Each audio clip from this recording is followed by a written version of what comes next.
Welcome to the Thursday edition of the Morning Pitt right here on youtube.com/Panther-Lair.com. We're past midweek. We're heading into the end of the week. And good news, Pitt fans, there were no decommitments yesterday.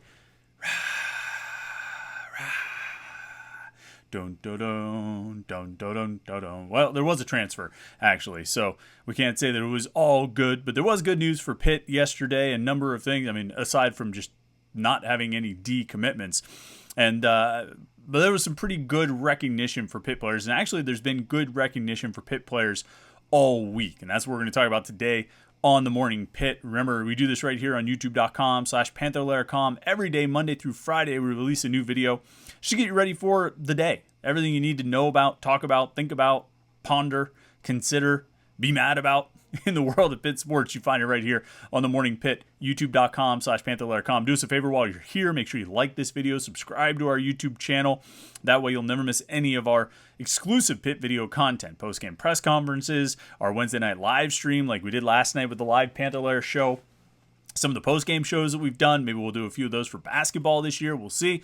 Maybe on the weekends. Maybe weekend road games. We'll do post-game shows here on youtube.com/Panther-Lair.com. But then, of course, we have these Morning Pitt videos where, you know, it's kind of something to get your day started. You get your morning shave, you get your morning shower, and you get your Morning Pitt. Just something to get rolling with the day. And after a pretty hectic day, you know, yesterday, and really it was Tuesday that was hectic, and we talked about it a lot on the Morning Pitt yesterday with all the decommitments, and that conversation continues on the message boards at Panther-Lair.com. Everybody's still talking about it there, and understandably so. I don't think this conversation is going to fade anytime soon as Pitt continues to try to adapt to the landscape, the changing landscape of college sports. But yesterday was a little bit quieter by comparison. There was a transfer, Kalijah Anderson, redshirt freshman, defensive back, really one of the prize recruits in the 2021 recruiting class, announced that he's going to transfer. Just wasn't getting on the field. It just didn't work out, and it's a shame because he was a real stud. I thought he was one of the best recruits in the class. I put a lot of hype on his name on the message boards at Panther-Lair.com because I thought he was going to be pretty good, and it just didn't work out for whatever reason. Came in as a cornerback, ended up moving to safety. I thought he'd get an opportunity next year to, get playing time at that position, but not going to happen. Well, it might happen, just going to happen at a different school. As Kalijah Anderson announces he's going to transfer. That news, though, any transfer news is going to be relevant. But I think maybe the biggest news for Pitt yesterday was the ACC Defensive Player of the Year award going to Pitt defensive tackle Kalijah Cancey. And there's no question that Cancey is more than deserving of this honor. I mean, he has been outstanding this season, unstoppable at defensive tackle. Makes a huge impact on every game that he plays. I think he would have probably padded his stats even more. He had 7.5 sacks and 14.5 tackles for loss this season. I think if he had played in that Miami game, he probably would have bumped those numbers up even more. But he was unstoppable this season. He truly was outstanding. And I'll tell you, it's not always easy for defensive tackles to get that kind of recognition, to get the kind of recognition that's going to get you Defensive Player of the Year honors. I mean, you have to really excel and really stand out. I'm talking Aaron Donald level production to get that kind of recognition. And so before we even talk about Cancey and some of the other All-ACC honorees and some of the guys that maybe got overlooked in some of the postseason recognition that we're seeing so far, I have to get a shout out to Pitt's media relations department, sports information department, RJ Sepich and EJ Borghetti and those guys, because to some extent these postseason awards, whether it's an all-conference team or Defensive Player of the Year, any of these Player of the Year awards, or it's some of the national things, and you've seen Kalijah Cancey show up on a couple national, finalists of, Nagurski, Outland, things like this. I mean, those guys in the PR department, or whatever you want to call them, media relations, sports information, PR, they take it upon themselves, and this is at all schools, to sort of spread the word. I mean, it's sort of their job to make sure the voters are aware of what these players are accomplishing and put them on their radar. And even, I mean, that certainly applies nationally, but even within the conference, you want to make sure all the conference reporters know, hey, this is a guy you need to pay attention to. There are probably, writers who cover Boston College or NC State or someplace like that may or may not be familiar with Kalijah Cancey or Servassier Dennis or someone like that. Now, I mean, I don't mean to disparage NC State or Boston College. I just mean teams that don't play Pitt and maybe aren't super invested in the league and following the league every week. They follow their team, the other teams in the division, that kind of thing. But they may not be completely invested in noticing what's happening all over the conference. And so somebody like Kalijah Cancey, I mean, that's not a high profile position. That's not the kind of position that's always going to get a lot of attention. You have to really stand out, and you need some publicity. You need people to spread the word. And Kalijah Cancey, I mean, they spread the word about him. Certainly, he put in the work on the field. He deserves every honor he gets, and he's gotten quite a few so far. But there had to be some efforts to spread the word. And so kudos to Pitt's, like I say, sports information department on that front, that they were able to spread the word and get the word out that, look, Kalijah Cancey needs your consideration. And he absolutely does. You look at Pro Football Focus, he's the top-rated pass rush defensive tackle in the country. It's a position that isn't necessarily known for rushing the passer. But Kalijah Cancey was the best in the country at doing it, according to Pro Football Focus. They, Pro Football Focus tracks total pressures, which is, hits, pressures, sacks, like how often they actually get into the backfield and make an impact on the quarterback. And I think with 47 for Kalijah Cancey, he ranked 4th in the nation among defensive tackles with 47 of these total pressures. The difference is the 3 guys ahead of him all played at least like 100 snaps more than he did. So his pass rush success rate was like 22.7%. Better than 1 out of every 5 snaps where he's pass rushing. He's getting into the backfield and making an impact. That ranked number one among all Power 5 defensive tackles in the country. I mean, he quite literally was the best pass rushing defensive tackle in the nation. And we've been spoiled around here. I've said this before. I mean, you've probably heard me say this a bunch of times. We've been spoiled with playmaking defensive tackles. Aaron Donald, Mick Williams before him, Jalen Twyman since him. These guys are not the norm. This is not what defensive tackles typically do. Maybe in the SEC, maybe you get a guy at Clemson or maybe a guy at Texas or someone who can make that kind of impact. But typically, you don't have defensive tackles who produce the way those guys have. I mean, you look at Pitt's other defensive tackles on this roster this year. I mean, Tyler Bentley, David Green, Devin Danielson. These are good players, solid players, guys who make a positive impact. The rest of the defense is better for having them on the field, and they even made a few plays this year. Those guys had a couple sacks. But that's what I think most 4-3 defensive tackles tend to do, is sort of occasionally make a play and largely just impact and collapse the offensive line to allow the defensive ends and the linebackers to make a play. And it's not quite as reductive as just saying that they just take up space, but they do take up blockers. And that's their job. And that's what they're supposed to do. And that's what most defensive tackles in this kind of a defense are going to do. But your Mick Williams, your Aaron Donald, your Jalen Twyman, these guys are a little different. These guys are able to make plays and produce themselves as if they, and put up numbers that rival a defensive end's number or an outside linebackers, pass rushing outside linebackers numbers. And they're doing it from the defensive tackle position. And Kalijah Cancey is the latest one in that group.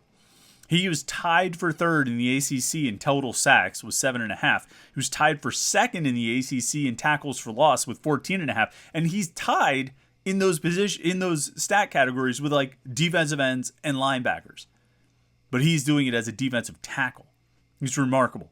It really is. And like I say, he led Power 5 defensive tackles, all Power 5 defensive tackles in pass rush win rate, according to Pro Football Focus. It was just an outstanding season. And when he was not there, his absence was felt. And when he was there, his presence was absolutely felt. I don't know what his pro career is going to be like. He's smaller than Aaron Donald was. He's smaller than Jalen Twyman was. But boy, howdy does he produce.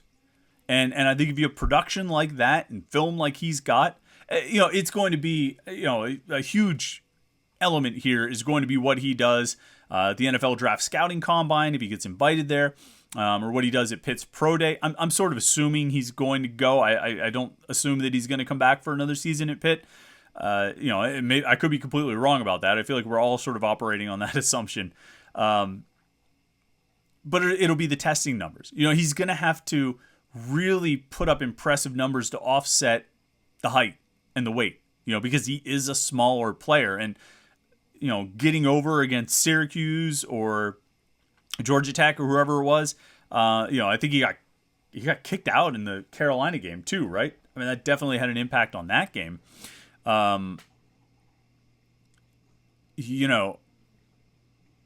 Making an impact against those teams is a little bit different than making an impact, in the NFL against NFL caliber offensive linemen. But he sure is productive in college. And it's been fun to watch Kalijah Cancey grow and develop into, the best defensive tackle in the country, or at least the best pass rushing defensive tackle in the country. So kudos to him. Naturally, Cancey was a first-team All-ACC selection. He was one of 4 for Pitt. Izzy Abanikanda, Marcus Minor, SirVocea Dennis, the others. I felt like Cancey and Abanikanda were the obvious choices. They I think on Monday, I wrote something on the message boards on Panther-Lair.com about this, that trying to project what Pitt might end up with on the all-conference team. And I said Abanikanda and Cancey are locks. They're going to be first-team selections. There's no hesitation there. There's no doubt. I mean, if they weren't, it would be a shock. And, we would demand a recount since that's the popular thing to do. I didn't know... I thought Pitt would have an offensive lineman on the second team and probably one on the third team. I didn't think they would get an offensive lineman on the first team. I also didn't know what would happen with, it's perfect that he shows up on screen right now, SirVocea Dennis. I felt like SirVocea Dennis should be a first-team All-ACC linebacker. And, pat myself on the back here a little bit. I think if you go back and you find one of our 3-2-1 columns on Panther-Lair.com, from August, I made a prediction. I said, my prediction is SirVocea Dennis will be a first-team all-conference linebacker. And you would think that isn't much of a stretch, but he had not been a first-team All-ACC linebacker in the past. So it was a little bit of a stretch. It would mean a step forward. And on Monday, as I looked at it, I said, he absolutely deserves to make first-team all-conference. I don't know if he's going to, but he deserves to. He had 94 tackles this season. That was the 6th most in the ACC. He had 12 tackles for loss, which is 4th most among ACC linebackers. He had 7 sacks, which is the 2nd most among ACC linebackers. Plus, he had an interception and 2 forced fumbles. And he was really the leader and the heart and soul of what emerged as one of the ACC's best defenses. In the final month of the season, they were the best defense in the ACC. I don't think there's any doubt about it. 21 sacks, 32 tackles for loss in the month of November, 7 touchdowns allowed, 7 turnovers forced. They scored 2 touchdowns and a safety. I mean, that defense played lights out in November. Just incredible football. And so the lasting impression of Pitt's defense in 2022 is how well they finished, how strong they played in that final month of the season. And the guy who led the charge, the one who's at the top of it, was SirVocea Dennis. And so I said he should be a first-team all-conference linebacker, but I don't know if he's going to make it. Well, he did, and deservedly so. And then credit to Marcus Minor. I think maybe they looked at it and said, look, Pitt had this great rushing attack. Izzy Abanikanda was one of the best players in the conference. He's going to have, you need an offensive lineman to represent for that group because of how well they played. I think I've given you this stat. Where is it? I have it written down. You've probably seen this stat.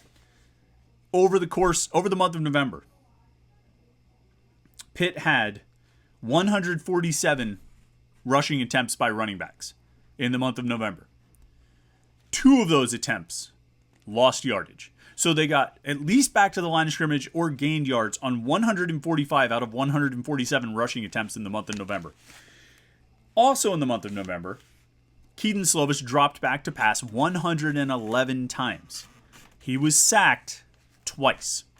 So if you put these two together, you have 258 plays, 258 combined running back handoffs or passing dropbacks, right? Out of those 258 plays, just 4 lost yardage that you would put on the offensive line. There might have been a few screen passes or something that lost yardage, but sacks or tackles for loss on the running back, there were only 4 of them out of 258 plays. You talk about lasting impressions. We talk about how good Pitt's defense was in the month of November and how that's the lasting impression of the defense, that if people look at what Pitt did, what have you done for me lately? Well, you've dominated defensively. And Pitt's offensive line, what have you done for me lately? You've had 258 running back handoffs or quarterback dropbacks, and you've given up plays for loss on 4 out of 258. That's pretty dominant play. Somebody deserves some recognition for that, and it ended up being Marcus Minor. Jake Cradle and Matt Gonsalves also made on the 3rd team All-ACC. Cradle made it as an offensive guard. Gonsalves made it as a tackle. And then Cradle also made the honorable mention list as a center. I wonder if Cradle split the vote. I wonder if maybe he would have been able to make himself a second team player if they just picked one position that they voted for. Or maybe, he split the vote. It's like, I think Jake Cradle, he Mike Doyle'd himself on that one. I think there might have been a vote split on Pitt's defense too. MJ Devonshire and Marquez Williams both made the honorable mention list at cornerback. Devonshire actually made the second team as a specialist. They have all these guys going multiple positions. But MJ Devonshire made the second team all-conference as a specialist. Good, that's good. Congratulations.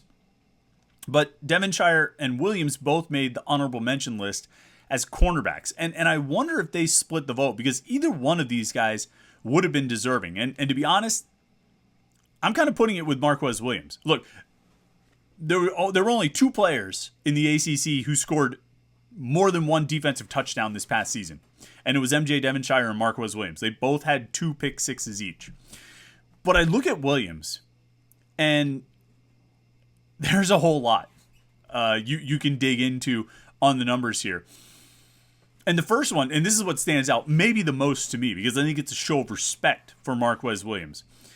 If you look at all the cornerbacks in the ACC who had at least 250 coverage snaps this past season, according to Pro Football Focus, Marquez Williams was targeted the least out of all the ACC corners who had at least 250 coverage snaps. Targeted the least. They didn't throw to his side. They did not throw to him. Marquez Williams gave up 16 catches this season, according to Pro Football Focus. 16 catches.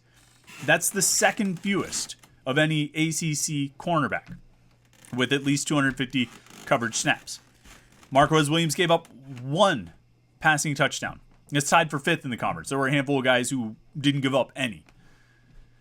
If you threw at Marquez Williams this season, according to Pro Football Focus, your passer rating, your NFL passer rating was 70.1, which actually was 8th among ACC corners. And then, of course, he scored 2 touchdowns himself. He gave up 1 reception every 17.4 coverage snaps, which was the 4th best total among ACC corners. And also among ACC cornerbacks with at least 250 coverage snaps, Pro Football Focus gave him the 3rd highest grade. He was quite literally one of the best corners in this conference. And first team, I don't know. Second team, maybe. Third team, definitely.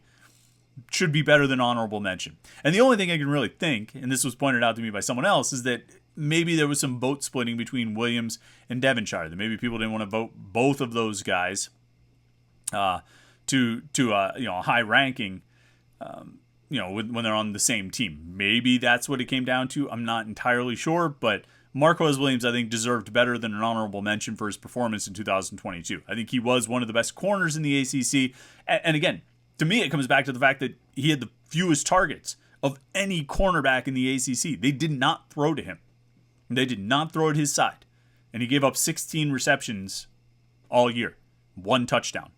It was a great performance by Marquez Williams. I mean, that's a testament to his coverage that they did not throw to his side. Second team All-ACC had a couple Pitt players, like I mentioned, MJ Devonshire as a specialist. Jared Wayne made it. Largely on the strength of how he finished the season, but he got over 1,000 yards and ended up, with a 200-yard performance. They stat corrected from 199 to 205 for his game against Miami. 3 touchdowns, 205 yards. Just an outstanding performance from Jared Wayne. He absolutely deserved second team all-conference honors. Eric Hallett made the second team All-ACC. I thought Hallett might have a shot at the first team. He made a lot of plays this season, but that's fine. Second team will do. And then I mentioned Cradle and Gonsalves on the third team. Honorable mention, Devonshire, Cradle, Williams, like I mentioned. And then Deslin Alexander and Brandon Hill. So a lot of guys getting recognition there. A couple guys getting multiple recognitions. Jake Cradle splitting the vote with himself. And MJ Devonshire getting some specialist recognition and some defensive back recognition. It seems about right for how Pitt did this season, the standout performers. I don't think there's any surprises there. I think that's about what you would expect for who was going to get postseason honors and recognition. And then the last thing I want to talk about, the last thing I want to mention here when it comes to postseason honors and awards, Doke Walker Award watch list released this week. And Doke Walker goes to the most outstanding running back in the country. They announced 3 finalists.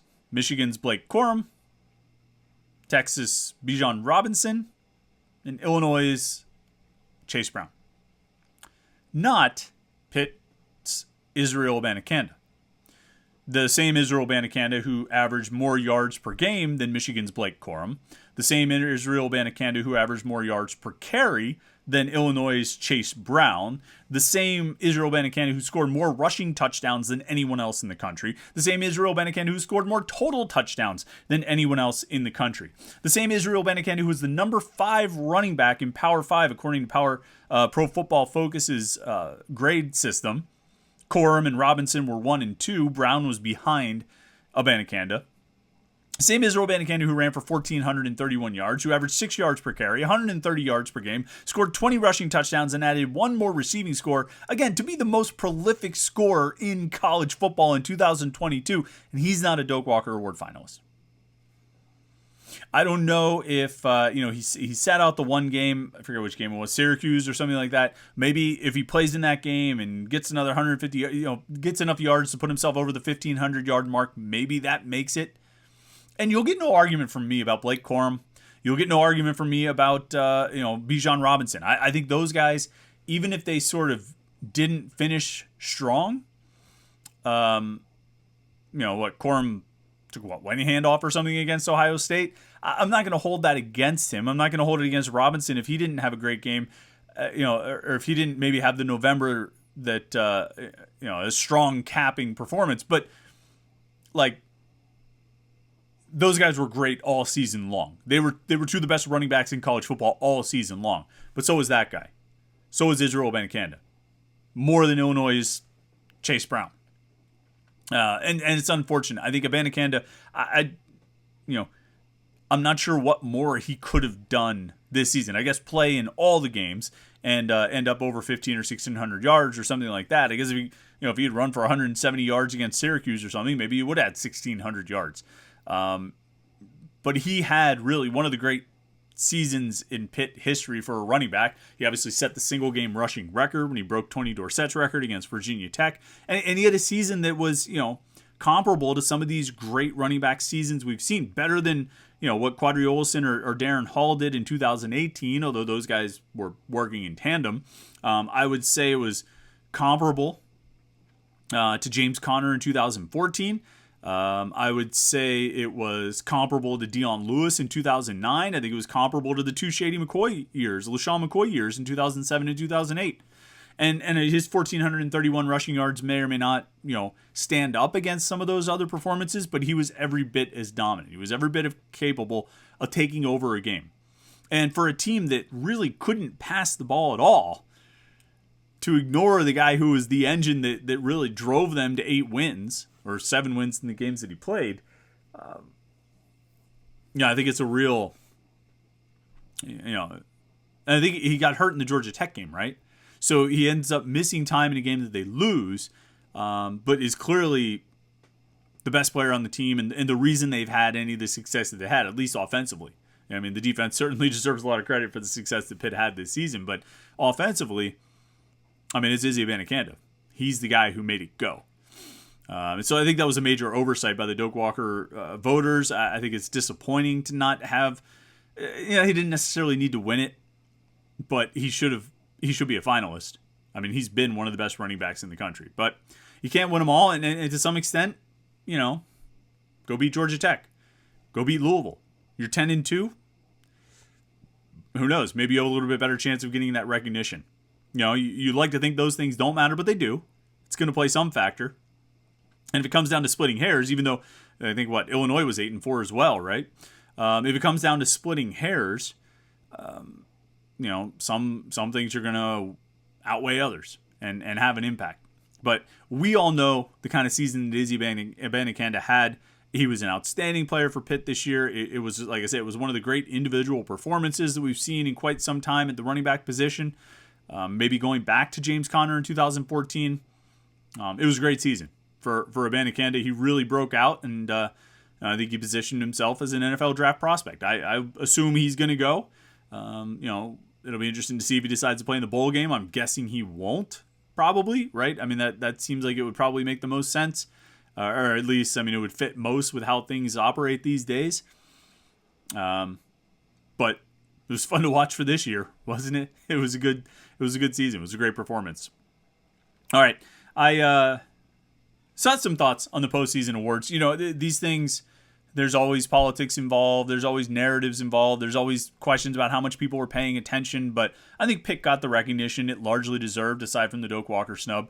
I think Pitt largely got the recognition it deserved for the guys who deserve it. Abanikanda, Cancey, Dennis. I think those guys got the recognition they deserve. Jared Wayne for his late season surge. There are always going to be things we quibble with, always going to be things we disagree with, and we would change. But I think this was pretty close to right, about as close as you're going to get. So. All right, that about does it here. Hope you have a great Wednesday yesterday. There were no decommitments, so you're okay there. And hopefully you have a good Thursday. Hopefully there's no other crazy news, and we can just get back into our regular flow of morning Pitt shows instead of having an interruption like we had yesterday. But whatever happens in Pitt news, we'll be here talking about it. Tomorrow we'll get you ready for the Pitt NC State game. Big opportunity for the Panthers to build on their win at Northwestern. They're going to go on the road for their first ACC game of the season. It's going to be a big opportunity there to try and follow up that win and push their winning streak to 5. So we'll talk about that matchup, talk about everything else going on in the world of Pitt sports, because that's what we do right here on the Morning Pitt. So thanks for tuning in. Make sure you like this video and subscribe to our YouTube channel.